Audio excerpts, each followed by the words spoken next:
Gabriel Vera de este lado. El día de hoy les voy a explicar un poco sobre la historia de la química orgánica desde los tiempos de los antiguos salvajes, literalmente, hasta más o menos el día de hoy. ¿Ok? Y con esto voy a dar inicio al capítulo en mis videos de la química orgánica, los cuales espero de todo corazón que les gusten. Y cualquier duda que tengan, ya saben, por favor déjenlo en la caja de comentarios y con mucho gusto trabajaré para mejorarlo. ¿Ok? Vamos a comenzar entonces con el fuego. Es muy probable que los antiguos salvajes, los hombres de las cavernas, los seres humanos de las cavernas, porque no tienen por qué ser solo hombres, ya conocieran algunas otras reacciones químicas, como por ejemplo con la sangre de los animales, con las bayas y demás, de las cuales al menos no tenemos conocimiento tan claro. Pero es el fuego, el parteaguas en la historia del ser humano, porque es gracias al fuego que se permite la transformación de sus alimentos. Y esa transformación de sus alimentos, es decir, la cocción de sus alimentos, es la que provoca el aumento de la masa cerebral y es que ellos comienzan a evolucionar hasta nosotros. ¿Ok?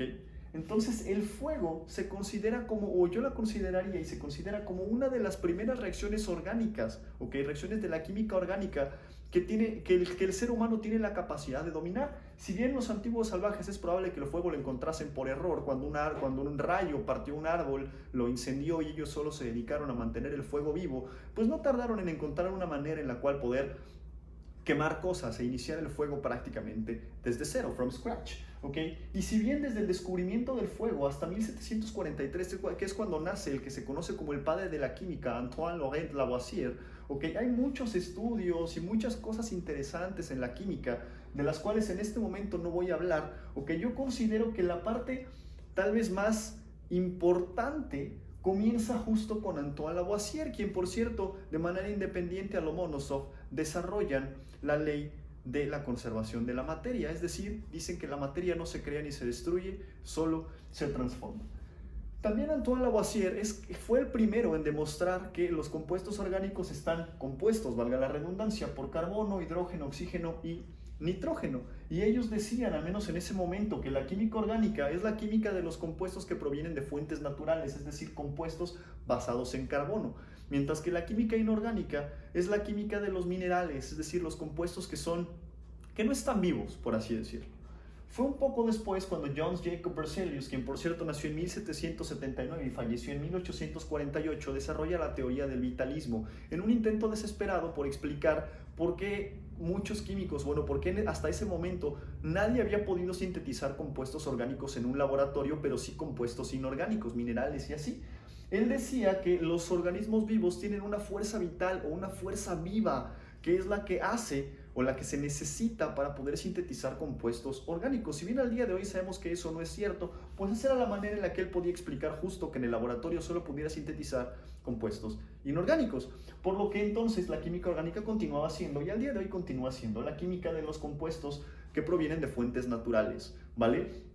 Fue un poco después que Friedrich Wöhler, quien por cierto nació entre 1800 y falleció en 1882, rompe este paradigma de Jöns Jacob Berzelius con la famosísima síntesis de la urea. Él se encontraba estudiando las sales de los cianatos y muchos compuestos relacionados con los cianatos y sintetiza el cianato de amonio, a partir del cual sintetiza, después de calentarlo, ocurre una transposición y se sintetiza la urea.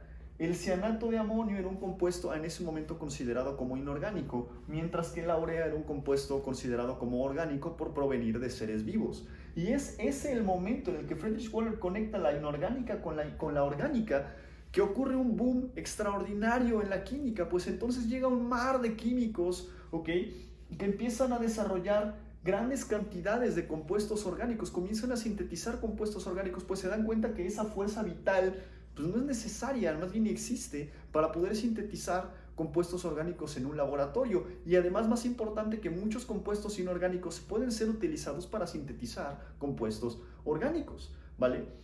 Hacia finales de 1700 e inicios de 1800 ya se empezaban a desarrollar teorías sobre la estructura y cómo es que se combinaban los átomos y moléculas. Nótese que para este momento, entre 1700 y 1800, se conocían muy pocos elementos, no se conocían los 118 elementos que conocemos al día de hoy, ni siquiera los 92 que ocurren de manera natural. Se conocían muy pocos elementos, ¿ok? Pero fue a finales de 1700 e inicios de 1800 que se desarrolla la ley de las proporciones constantes por las observaciones de Louis Proust, ¿ok? Y finalmente la hipótesis de Dalton, bueno, la ley de Dalton o la ley de las proporciones múltiples, demostrada después por ahí de 1803 por Gay-Lussac. ¿Ok? Entonces ya comenzaban a estudiar, repito, la estructura, la composición química de estos compuestos, pero nadie se había preguntado cómo es que, además de estar enlazados, cómo son sus estructuras tridimensionales. Y fue entonces que Auguste Coulet, que nació en 1829 y falleció en 1896, comienza a desarrollar la teoría estructural de los compuestos orgánicos. Él es la primera persona a la que se le ocurre que los carbonos son, si bien nosotros al día de hoy sabemos que son tetraédricos, y el concepto de valencia provino mucho después, él dice que los carbonos pueden estar enlazados a 4 cosas diferentes, ¿okay? Que pueden ser hidrógenos, oxígenos, más carbonos, y esa es una idea novedosa, porque él dice que los compuestos de carbono pueden formar ciclos y pueden formar cadenas extraordinariamente grandes, y es ahí como empieza entonces la teoría de la estructura de los compuestos orgánicos. Regreso en un segundo. Ajá, he vuelto. Retomando un poco entonces la teoría estructural de Auguste Coulet, me faltó mencionarles que fue Auguste Coulet quien, por cierto, propuso la estructura del benceno, como que los electrones se movían ahí alrededor de un anillo, de este anillo, es decir, empezaba el concepto de resonancia. De hecho, Auguste Coulet en una conferencia dijo que él propuso esa estructura de los electrones que bailaban alrededor porque él tuvo un sueño en el cual una serpiente se mordía su propia cola formando un círculo alrededor del benceno, de la estructura hexagonal del benceno. ¿Okay? De hecho, esa declaración le llevó muchísimas burlas. De hecho, sacaron varios artículos mofándose de él, donde pintaban changuitos que se agarraban de las manos y formaban ese hexágono del que él les había hablado. ¿Okay? Puesto que en ese sueño él de alguna manera estaba retomando, ¿okay? O soñó con Uroboros. Uroboros es la serpiente que se muerde su propia cola en muchas civilizaciones antiguas y representa el ciclo sin fin de la vida. O al menos esa es la definición que yo conozco, ¿saben? Ese es como el concepto que yo conozco sobre Uroboros. Es probable que existan muchos más, ¿vale? Pero fue Auguste Coulet quien también propuso la existencia de enlaces carbono-carbono para formar cadenas, para formar ciclos, y también la existencia de isómeros, es decir, compuestos con la misma fórmula mínima pero diferente arreglo o acomodo espacial, ¿ok? Fue Cooper quien propuso la existencia de carbonos que pueden tener un máximo de 4 enlaces, ¿ok? El primero en utilizarlo en sus estudios, ¿vale? Y fue Alexander Butlerov quien el primero en atreverse a decir que no solo existen los carbonos enlazados de manera simple a otro carbono, sino también pueden existir enlaces dobles, carbono-carbono, enlaces múltiples. Entonces, nótese cómo empieza la revolución de la química orgánica justo con la teoría estructural de Auguste Coulet, las ideas de Cooper y las ideas de Butlerov. Fue hacia inicios de los 1900 cuando Gilbert Newton Lewis, quien nació en 1875, falleció en 1946, desarrolla la teoría del enlace covalente como la compartición de pares electrónicos en la capa de valencia, ¿ok? Vale, bueno, presentes en la capa de valencia. Después se desarrolla la teoría de enlace valencia, la teoría de orbitales moleculares, entre muchas otras teorías, ¿vale? Que en conjunción con la teoría estructural de Auguste Coulet empiezan a dar un panorama bastante más amplio, ¿vale? Sobre cómo es que se encuentra el acomodo espacial de estas moléculas, de los átomos que componen a estas moléculas, y el acomodo espacial también de estas moléculas y por ende sus propiedades, ¿vale? Entonces empezamos a avanzar cosas bien importantes, y después también se desarrollan pues, las técnicas espectroscópicas estructurales, como por ejemplo la resonancia magnética nuclear, la espectroscopía IR, UV visible, entre muchas otras que nos ayudan a demostrar de manera experimental que la estructura que estamos proponiendo es esa y no otra, ¿vale? Pero hasta ahí falta algo, falta el pan de cada día de todos los que nos gusta la química orgánica, los mecanismos de reacción, ¿vale? Fue Robinson y Christian Ingold quien,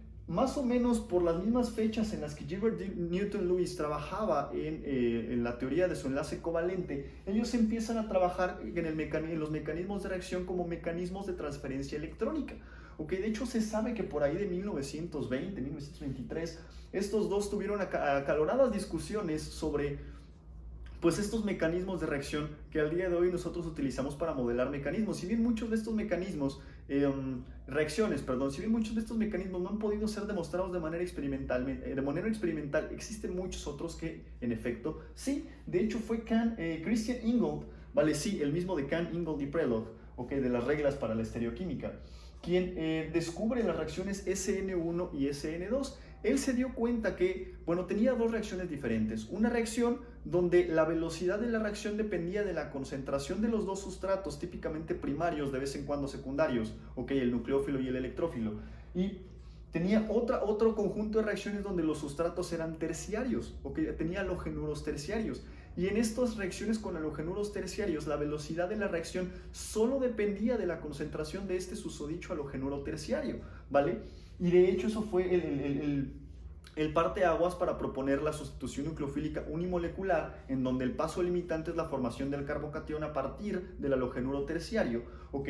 Y de hecho con eso se explica por qué sus reacciones con halogenuros terciarios solo dependían de la concentración de este reactivo, ¿vale? Y en la SN2, pues que depende de la concentración de ambos reactivos, puesto que el paso limitante no es la formación de un carbocatión, pues porque no va por carbocationes, ¿vale?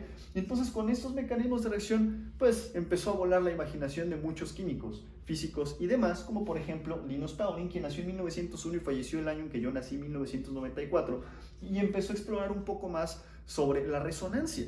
Ok, retomando entonces un poco sobre la teoría estructural de Kekulé, donde hablaba que los electrones bailaban alrededor formando un círculo como la serpiente que se mordía su propia cola en el sueño que había tenido. Entonces, justamente utilizando los conceptos de resonancia, los mecanismos de reacción, el enlace covalente y la teoría estructural de Kekulé, pues es la química orgánica que nosotros conocemos al día de hoy, con las cuales podemos proponer efectivamente mecanismos de reacción de compuestos orgánicos. ¿Vale? Y podemos jugar como solo a los químicos nos gusta jugar. Y si todavía no saben jugar con estas reglas, ¿ok? Quédense en los siguientes videos y les enseñaré a jugar. Sabroso, pues. ¿Ok? Entonces, ya para terminar con este video, la influencia de la química orgánica es vasta, ¿ok? Porque nosotros sabemos que los antiguos, o que las civilizaciones antiguas utilizaban el alcohol, el vinagre, las hierbas y los extractos, pues como bebida, como comida, es decir, en la cocina, pero también lo utilizaban, por ejemplo, para curar heridas, para curar males y demás. Desde entonces data el uso de la química orgánica. Nosotros al día de hoy sabemos que casi todos los compuestos farmacéuticos que existen en este momento son prácticamente orgánicos, son compuestos orgánicos. O sea, la química orgánica está en todos lados, de hecho, hasta en las ropas que nosotros vestimos en este momento. De hecho, nosotros mismos somos prácticamente compuestos orgánicos a reserva de alguno que otro compuesto y pues prácticamente nuestro esqueleto, pues, ¿ok? Es decir, los colorantes, los textiles como el nylon, el neopreno y demás son compuestos orgánicos. Todas esas industrias, los plásticos y demás, ¿ok? Son compuestos orgánicos. Qué bonito, ¿no? Por ende, podemos concluir que la química orgánica estudia los compuestos de carbono, retomando las ideas de Antoine Lavoisier y John Jacob Berzelius, ¿vale? Excepto el sulfuro de carbono, los óxidos de carbono y los derivados de los dos anteriores. Mi nombre es Gabriel Vera, espero que les haya gustado. Sean felices.